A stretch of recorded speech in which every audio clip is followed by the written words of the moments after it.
It was Christmas Eve, and I was working my night shift at the hospital where I've been for 5 years. The city was in full holiday mode, twinkling lights lining the streets and Christmas music playing everywhere. But inside the hospital, it was a completely different vibe, quieter, lonelier. I was stationed in the emergency department, taking care of patients coming in at all hours. The Christmas decorations that usually made the place feel warmer were up, but somehow, that night felt different. Like the joy outside couldn't quite break through the cold walls of the old building. Around 2 a.m., I started hearing strange noises echoing down the empty hallways. At first, I brushed it off, thinking it was just the wind rattling the windows or maybe the distant hum of an elevator. But the sounds got more persistent, slow, dragging footsteps, like someone was shuffling down the halls. I tried to stay focused on my work, but this uneasy feeling started creeping in. I glanced out the window to see if anyone was around, but the street was completely deserted. I shook it off, convincing myself it was just the exhaustion messing with me, and went back to my tasks. By 3 a.m., the noises got louder and more unsettling. This time, it sounded like someone, or something, was dragging something heavy down the corridor. My heart started racing, and this wave of panic hit me. I decided to follow the sound, hoping to find some logical explanation and calm my nerves. Grabbing my flashlight, I started walking down the dark, empty halls, each step echoing back at me. As I moved further, the Christmas decorations that once felt cheerful now seemed off. The lights flickered sporadically, casting eerie, shifting shadows on the walls. I eventually reached a door that was usually locked, the hospital's file room. The noises seemed to be coming from there. With hesitation, I pushed the door open. Oddly, it wasn't locked. It was slightly ajar. The room was pitch black, the air inside colder than the rest of the hospital. My breathing became heavier as I strained to see beyond the weak beam of my flashlight. Stepping into the file room, the light from my flashlight started flickering, making the shadows on the walls twist and move unnervingly. I took slow, careful steps, feeling the cold ceramic floor beneath me. It felt like something invisible was weighing me down, pulling me back with every step. Suddenly, a strong smell of mold and old paper hit me, and I realized the room was filled with scattered folders and documents. I started digging through them, hoping to find something that could explain the strange sounds. As I flipped through the files, I came across patient records of people who had died in the hospital, many of them unclaimed, with no family to identify them. My pulse quickened when I realized I'd never seen these names mentioned before. That's when I noticed an old journal tucked away in a locked drawer. With trembling hands, I managed to pry it open and began reading. The entries detailed suspicious deaths and quiet cover-ups by the hospital's administration. A cold chill ran down my spine. I wasn't alone in that room. Whatever, or whoever, was there didn't want these secrets uncovered. Continuing to read the journal, I noticed that all the deaths described happened during the night, at the end of each decade. Every entry unveiled a new victim, all dismissed as natural causes or accidents, with no proper investigation. My stomach churned at the thought that these deaths could have been prevented if someone had paid attention. Suddenly, I heard a faint whisper behind me. I spun around, but no one was there. The feeling of being watched grew stronger, and a cold sweat started forming on my forehead. I knew I had to get out of there immediately, but when I turned to leave, the door to the file room was locked. I tried pushing it with all my strength, but it felt like something invisible was holding it shut. The flashlight started flickering again, and the room was swallowed in darkness. I felt a cold hand touch my shoulder, sending a shiver down my spine. My mind screamed at me to run, but my legs felt frozen. Then, I saw a shadow begin to take form in front of me, indistinct and menacing. My heart pounded as I realized I was facing something beyond explanation. The shadow stood still for what felt like an eternity. My chest tightened as I listened to my own shaky breathing echo in the room. I tried to speak, to demand answers, but my voice refused to come out. The unseen presence seemed to be watching me closely, and a wave of despair swept over me. I remembered stories about haunted hospitals and ghost sightings, tales I'd never believed, until now. I decided I couldn't let fear consume me. Taking a deep breath to steady myself, I began speaking softly, demanding it leave me alone. To my surprise, the shadow began to fade, as though being pulled away by some unseen force. As I watched, the room became icy cold, making my teeth chatter. The air felt heavy with an oppressive, malevolent energy. I knew I had to leave before something worse happened. I rushed toward the door, but the feeling of being watched clung to me. As I struggled to open the door again, I noticed writing on the walls, seemingly scrawled in dried blood, the names of the missing patients, each marked with dates that matched the entries in the journal. That's when it hit me. The truth I had uncovered was far darker than I'd imagined, and revealing it could put my own life at risk. I knew I couldn't delay. Grabbing the journal again, I flipped through the pages, searching desperately for something to make sense of what was happening. I found a note mentioning an old doctor who worked night shifts at the hospital during Christmases past, tied to several of the mysterious deaths. My mind raced to piece it all together, but the information was fragmented. As I tried to process it, I heard hurried footsteps approaching. My instinct screamed at me to hide, but the door was still locked, and I had nowhere to go. The footsteps stopped abruptly, plunging the room back into silence. I felt the presence closer than ever, as if something, or someone, was trying to force its way inside. A surge of adrenaline coursed through me, and I frantically searched for another way out. My eyes adjusted to the darkness, and I noticed one of the windows was slightly open. With all my strength, I pushed it open wider and managed to climb out into the corridor. The cold night air hit me, but I couldn't stop. I ran through the halls, desperately looking for an exit, but every door seemed to lead back to the file room. The feeling of being watched never left me, and I knew whatever was behind this wasn't going to let me escape easily. As I ran through the endless hallways, the Christmas decorations seemed distorted and eerie. The once cheerful lights now flickered erratically, casting shadows that danced in unsettling ways. Each step echoed back at me, as if the hospital itself was breathing alongside me. I tried to remember where I was, but the corridors stretched on endlessly, with no familiar landmarks to guide me. The overwhelming disorientation grew, and I began to doubt if I'd ever find a way out before something worse happened. Suddenly, I heard a familiar sound coming from one of the rooms. A soft melody, the same music that used to play in the staff break room during our shifts. My heart leapt with hope, thinking I might be close to an exit. But as I approached, the music abruptly stopped, plunging me back into oppressive silence. The door to the room was slightly ajar, and a faint light spilled out into the hallway. Cautiously, I pushed the door open and stepped inside, only to find the room empty, except for a perfectly decorated Christmas tree standing in the corner. That's when I felt it, the overwhelming sensation of being watched. A shadow flickered at the edge of my vision, making me shrink back in fear. I found myself at a crossroads in the hallways, where every door seemed to lead back to the file room. The claustrophobia pressed harder with each step, and the pounding of my heart felt deafening in my ears. Suddenly, the lights began to flash even more intensely, and a dense mist started to form around me. I tried to take deep breaths to stay calm, but the air felt thick and heavy, making it difficult to inhale. That's when I saw him, a figure materializing in front of me. He wore an old-fashioned lab coat, and his empty eyes seemed to pierce straight through me. He raised a hand, pointing at me with an expression of sorrow and despair. Every instinct told me to run, but something inside forced me to face him. As I locked eyes with the figure, a whispering voice echoed in my mind. It spoke of pain and injustice, buried deep within the hospital's walls, stories that had been silenced for years. I realized he wasn't a threat. He was one of the forgotten patients, trapped between this world and the next, searching for justice and recognition. With tears in my eyes, I promised him that I would uncover the truth about what had happened in the hospital, and make sure their stories were never forgotten. As soon as I finished speaking, the figure began to fade, and the mist dissolved just as quickly as it had appeared.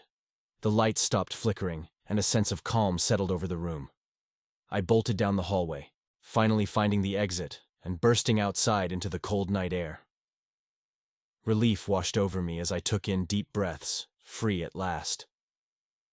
I've never been able to fully explain what I experienced that Christmas Eve, but I know something changed inside me that night.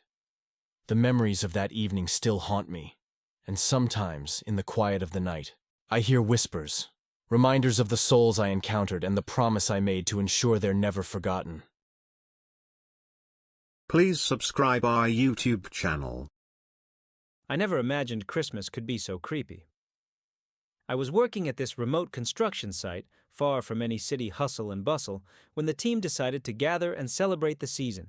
The lights on the nearby trees were flickering weakly, and the biting cold made us all huddle around the makeshift bonfires. The feeling of isolation was almost tangible, but the holiday spirit seemed to keep us together. That's when, while going over materials left by a colleague who had disappeared months ago, something strange caught my eye. The next day, while we were checking the area around the site, we found Marcos's abandoned vehicle, our missing friend. The car was covered in snow, the doors wide open, and the inside was a mess, like there had been a struggle. There were no clear signs of violence, but the atmosphere around the car felt heavy, unsettling. We started discussing what might have happened, but it didn't take long before we realized there was something darker going on behind Marcos's disappearance. The tension between the teams started to rise, revealing rivalries and secrets no one wanted to admit. We kept working, but our minds were divided between the project and the mystery of Marcos. Every time we looked at the abandoned vehicle, an uncomfortable feeling would settle in. I started noticing small details I hadn't before, suspicious glances, offhand comments, and an increasing tension that seemed to fill the air in that cold, isolated place.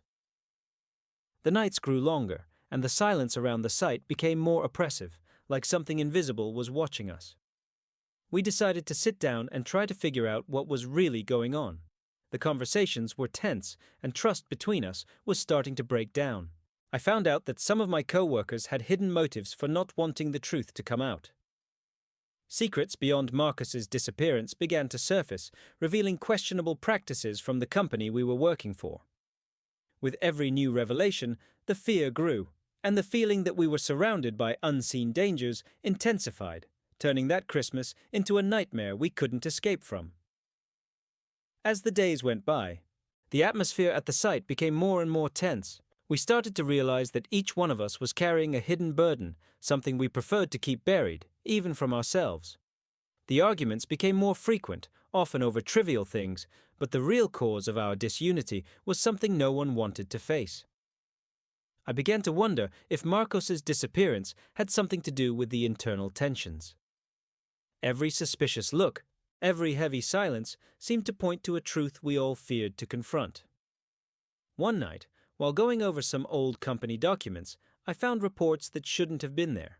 They were records of accidents and incidents that were never made public, covered up by upper management to keep the company's image spotless. My heart raced when I realized we were all being manipulated into ignoring dangerous, unethical practices. I decided to share my findings with the team the next morning, but when I arrived, there was nothing but silence. The lights were off, and the cold of the night seemed to have seeped into every corner of the site.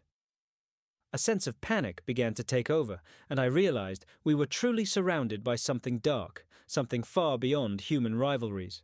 The next morning, I woke up with the feeling that something was seriously wrong. The silence at the site was deafening, and a thick fog wrapped everything, making it hard to see beyond a few meters in front of me. I called out to everyone, but my voice echoed back with no response. I decided to investigate on my own, walking to the spot where we usually gathered. Every step I took in the freshly fallen snow felt heavier, and my anxiety grew with each passing moment. That's when I found signs of a struggle.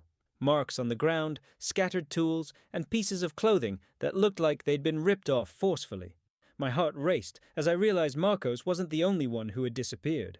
As I moved forward, I started hearing strange noises coming from the trees around me. It felt like someone, or something, was watching us from the shadows. The weak winter sunlight cast long, eerie silhouettes, making everything seem even more sinister. My mind tried to rationalize what was happening, but each new discovery only made my fear grow. I found a trail that led to a more isolated part of the site, where the darkness seemed to swallow everything. Suddenly, I felt a presence around me, and I knew I wasn't alone. That's when it hit me. We were dealing with something much deeper and more disturbing than just human rivalries. As I walked down the trail, the fog seemed to close in around me, making each step harder and more frightening. Then, I tripped over something on the ground. It was a broken tool, probably left behind during the struggle we suspected had taken place. My mind raced, trying to connect the dots, but all I felt was an increasing sense of dread. The sound of my own footsteps echoed through the silent trees, and every distant noise made me jump. My heart was pounding faster as I pushed forward, determined to uncover the truth, even if it meant facing my worst nightmares. I reached a clearing where the sunlight was struggling to break through the thick mist. There, I found something that froze me in place, a pile of documents scattered on the ground, revealing compromising information about the company. Photos of suspicious meetings, altered reports, and names of people no one had ever mentioned before. My instincts told me we were dealing with something much bigger and more dangerous than we had imagined. Before I could process it all, I heard footsteps behind me. I turned slowly, expecting to see someone from the team, but there was no one there. The feeling of being watched became unbearable, and I realized that our search for the truth was just beginning, with dangers we hadn't even begun to comprehend. I continued trying to process what I had found in the clearing, but unease took over. I grabbed the documents and photos, knowing they were the key to unlocking this whole mystery. My mind was spinning, constantly trying to connect the dots and understand what was really going on. I decided I needed to get back to the team and share what I had discovered, but the fog seemed even denser now, making any quick movement nearly impossible. Each step back felt like it took longer, and the sense that something, or someone, was following me didn't fade. When I finally reached the place where we used to gather, I found the lights off and complete silence. I called out to everyone again, but there was no answer. My heart was pounding, and my anxiety grew with every passing minute. Suddenly, I heard a sound coming from the nearby bushes, a dry crack that froze me in place. I quickly turned around, but there was nothing there, just thick fog. I felt a presence, as if we were being watched, and realized I was closer to danger than I had ever imagined. That's when I understood that our search for the truth was putting everyone at risk, and the forces we were trying to expose wouldn't rest easily. I decided I couldn't stay there, trapped in that terrifying silence. With the documents tightly held in my hands, I started looking for an exit, anything that would take us out of this nightmare. The fog seemed to move, as if it had a will of its own, trying to divert me from my path. Every shadow seemed to hide an imminent danger, and the biting cold made each movement painful. My instinct told me to turn back, but the need to uncover the truth was stronger. I kept going, despite my racing heart and nerves on edge. As I walked, I started hearing faint whispers, almost imperceptible, but growing louder the closer I got to an old abandoned cabin. The structure was covered in ice and looked like it had been forgotten by time. I decided to go in, hoping to find more answers or at least some temporary shelter. Inside, it was dark and cold, with broken furniture and dust covering everything. In the middle of the room was a table, more documents scattered on it, revealing even darker connections between the company and illicit practices. That's when a shadow quickly passed by the door, and I felt a cold hand touch my shoulder. I screamed, but no one responded. That Christmas, which should have been about unity and joy, was turning into the worst nightmare of my life. I kept trying to stay calm, but the adrenaline and fear were overwhelming. I knew I needed to get the documents to a safe place, but the dense fog seemed to block every clear path. I decided to press on, hoping to find a route that would lead us away from this nightmare. Every step in the snow was a challenge, and the feeling of being watched never let up. My heart was racing, and my mind was swirling with confusing thoughts about what was really happening that Christmas. After what felt like an eternity of walking, I finally spotted the faint lights of the construction site in the distance.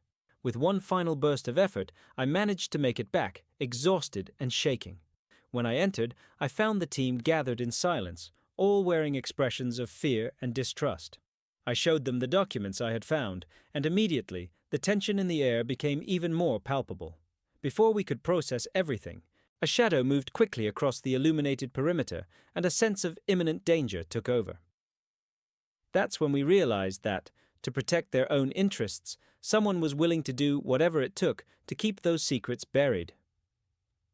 That Christmas, which should have been about togetherness and celebration, became the day we faced the horrors we'd wished we had never discovered. Please subscribe our YouTube channel.